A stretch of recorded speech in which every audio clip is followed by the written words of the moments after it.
at the time that when the time is hard, when the time is very upepo unavuma kila mahali, ni upepo mkali,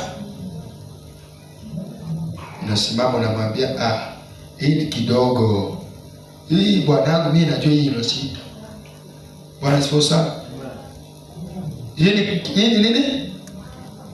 Hii mimi najua, mimi mume wangu, mimi wewe ni jadu. Bwana sifa sana. Wewe ni jabali, you are my Lord. Bwana sifa sana.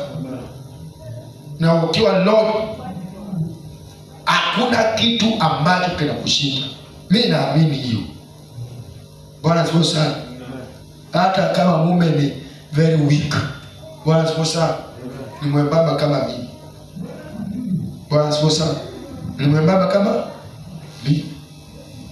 Wewe mwanamume, kuna siku moja niliwaambia kwamba Arnold alisema kitu kingine hapo, nilicheka hiyo kitu hadi kwa nyumba. Bwana sifa sana. Kitu nilicheka tu peke yangu, na hiyo kitu ni hii: wakati ambapo wewe, Bwana sifa sana, wakati ambapo wewe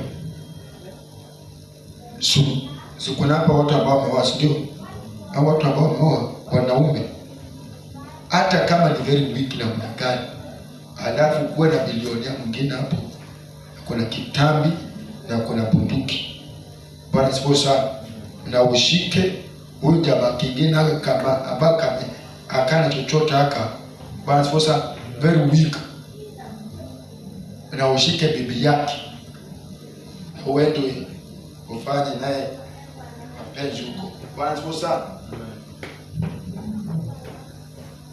Nguvu ya huyu mwanaume atakuwa nayo, Bwana sifa sana, itashinda yeye akana. Atakuwa na ujasiri mwingine, Bwana sifa sana.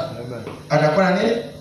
Na ujasiri mwingine ambayo hataona ile bunduki, hataona ile kitambi, hataona ile upana, ile kitu ataona ni jamaa chini. Bwana sifa sana. Ni kwa sababu gani? Ni kwa sababu you have released, wewe mwenyewe umebadilisha mawazo yako. Bwana sikio sana. Umebadilisha nini? Mawazo yako. Na mawazo yako yanapobadilika, kila kitu iko